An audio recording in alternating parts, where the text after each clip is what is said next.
right, let me know when. I think it started. Yeah, it started. All right, cool. So this is week 7 for our class. Make sure I'm selected. Cool. So the topics I'll cover today, for the sake of covering some topics, is week 8 and week 9 topics. So week 8 topics is manipulating CSS class properties using JavaScript. So here's my code. Well, let me go directly to the outcome first. And I think I showed a little bit to you guys last time, but so I went online. The first thing I kind of looked at was, I saw somebody do these little box things. I was like, that is pretty cool. So I dove in, and I'll show you how I did that. But I hover over, flips them around. That's a cool effect. Yeah, I like that. And so actually what I'm thinking is I'll use this for the game. I'm thinking, those games you click a card and you flip it and you try to match it, like a matching game. Yeah. I think I'm gonna do something like that with a timer and all that stuff. But anyway, I thought that was cool. So I'll show you guys how that works in my code. And then I did that transition thing because it changes the color. So when you hover over it, the CSS will transition from where it's at to the state you want it, and then back and forth. And then so this state right here is a transform, and right now it's kind of it's looping between 2 states, and I'll talk about that. And so once I click this, so this is where the JavaScript comes in. You click on here, and then it does the little looping around, and I make it change, locations, and then reverse back through it. So it'll transition through it and then reverse back to it. So I really just had to make it go one way, and then there's like a property, I guess, that makes it go back the other way. And then click on it again, it reverses it back. And what it does, this button checks what state it's in, and it says if it's on this one state, put it back. If it's not, then put it the other way. Okay. And that's how that works. So I'll go over the code real quick. So the box flipping, let me open up the CSS because that's where all the magic is. So there's 3 boxes. Div. So the boxes are within Flip 3D class. They're all part of the same class. And I'll talk about, so Flip 3D class. Flip 3D class has default setup sizes. So width, height, margins, 10 float. They'll all float to the left. That way they all line up. They're not on top of each other. They're all to the left. Oops, sorry. They're all so back to back, and so this is just all defaulted. So on top of that, I'm going to have front classes and back classes. So the back class for box 1, it's going to say box 1 back, and then front box 1 front. And then I did box 2 and box 3. So they're all set up. Now that they're all set up, what I do is, so you have the front and back box set up. And now when I do a hover over, if I hover over the front, it's going to do a perspective and a rotate. So it's going to basically do a negative 180 degree, flip it away, make it go away. And then the back's going to come in. So that's why it goes from 180 to 0 degree. The back comes in and is displayed. So that's why it's kind of weird to explain it, but basically you make it go away as it transitions the back side to the front side. And the perspective is what gives it that look like it's flipping over. Yes. Right? Yes. Okay, exactly.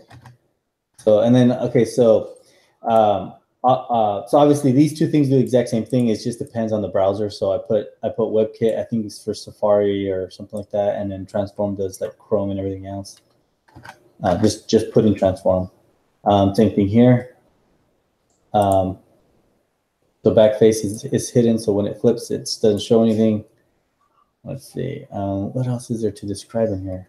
Oh, okay. So all I did here on the back or the front is I gave it a color. I gave it the current perspective that it's at. Rotation is 180. Over here, it's the opposite side, zeros. It's the back side. Or, sorry, it's the front side. This is the back side. The back side is hidden, right? And then this is okay. And then this is the speed of the rotation of the actual the transition. Okay. Okay. That was pretty much it on that one. Okay, so the transition. I think you've done this too, and I looked at this one. We looked at from I forget where what was it, Pidge or Cammy showed us. But so I just got a little bit of change. So here, all I did was a class 1 transition and transition 1. If you go here, there's the class called out, and I, default sizes and colors and all that good stuff. And then the hover over changes it to a different size, different font. It's italicized. I think that's italicized, or what is that font size? Oh, font size is increased by five times or something like that. And then the background turns red, or is it red? Oh, the font turns red. That's what it is. Now it's that one. Then let's see. Okay, so this is the tricky one. So this one's the one. This is the one where it took me a while to understand what I was doing. So okay, so you have let me jump over here. So you have a here's my button. So just to simplify, it's a function that says look for object 1. Let's see, look for the object 1 ID, and then it goes if the class name is animation 1, anim 1, then change it to 2. Otherwise, we put it to 1. So that's why when you click it, it jumps back and forth. So that's simple. And here's my button, and then the class is right here. The div and the ID are here. So so if we jump over here. So it's still all CSS, but you're just changing what CSS is running based on that button, because you're changing the class for the div. Exactly. Interesting. Okay. So let's see. Okay, so which is this, an animation? Which one was I looking at? Animation. Okay, so the class animation has a default setup, and then animation 1 has all these attributes, I guess, or whatever. Scale animation, and one of them is a bigger size and one of them is a smaller size, and it's constantly going back and forth, right? Play state's running back and forth, back and forth. It's going to keep on going an infinite amount of times. Ease out, ease in, whatever. Okay, so this is so that's animation 1, and then this is animation 2, and animation 2 is where it references this guy, the keyframes.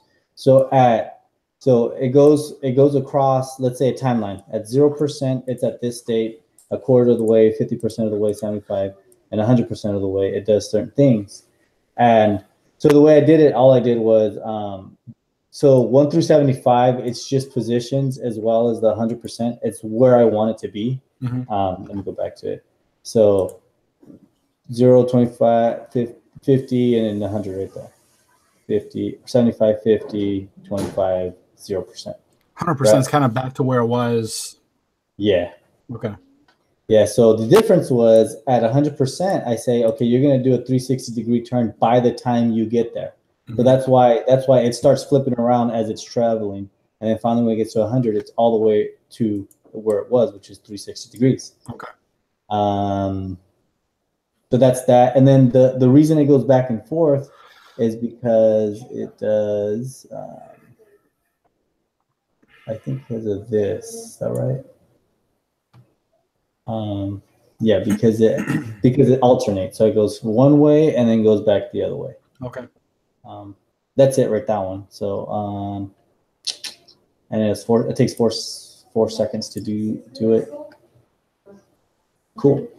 Yeah, that's clever. I mean, yeah, it's just interesting that, like I said, I don't think you really see sometimes a lot of these types of things in the wild, but it's interesting to see everything CSS can actually do with an element, you know? Yeah. Yeah. And it's pretty, I mean, it's funny how, like, you look at it, you're right. You look at it and you're like, man, that's tricky. How do you do that? And then you just do, go figure out how to do it. And you're like, oh, okay, that wasn't too bad. Just break it down, right? Yeah. Well, and like I said, like what I think you see these kind of animation or transition things used for in real life is so subtle. Like you want a link that's underlined, you want the underline to slide in from the right or the left, but Mm-hmm. you know, so it's just you literally can use it however you want to. Yeah. All right. And so let me cover the next topic, which I think this is the one you covered last week, which I thought I'll also thanks, by the way, for showing me about this thing, because I was worried, how am I gonna do this? Let me put this back up here. Okay, cool. So what I did is kind of like what you did. You did first the button click. So I mean, you click it, it just says on click button was used, and then right here, if I click it once, nothing happens. But double click. Oh, maybe I gotta do it. Yes. Yeah. There you go. So let me do the clicks first, and then so single click, double click, and then this one just takes a mouse over. Cool. Change the text. This one's a hover over, and then all I'm doing is making this little Mario grow and shrink as I hover over it. Okay. Cool. And then the last one was so if I hold down, if I touch Mario, he gets big. If I let go Mario, he gets small. Just really simple stuff. Okay. And then the code behind that is right here. So I just put the JavaScript within the click. So here's a reference. Here's the ID. So use the buttons below text. And then here are the 3 buttons. So the on click does a do document find the event ID, which is right there, and then do this. Then change the text to that. That's the only JavaScript command. It was just one statement.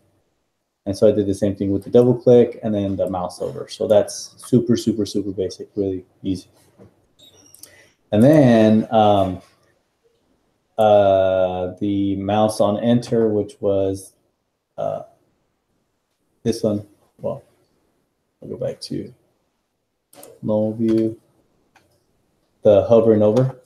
So I have an image, and then I did a grow function where when I hover over it, the mouse enters, the mouse leaves is the normal back to normal size function, which are down here. Then I loaded the image. There's just this other image that I didn't end up not using, but whatever. Okay, so the functions, how they grow. So the grow function, all it does is change the width and height of the image, and then the normal restores it to the original loaded state size.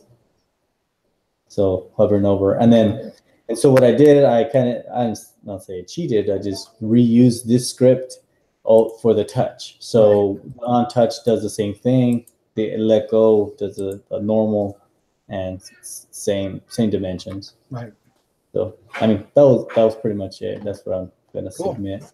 But that's all I have. Any questions? No, I mean, like I said, it's good to just kind of see how different examples work and makes sense. So good examples. Yeah. Thank you. All right, let me I'll kill our broadcast here. Stop.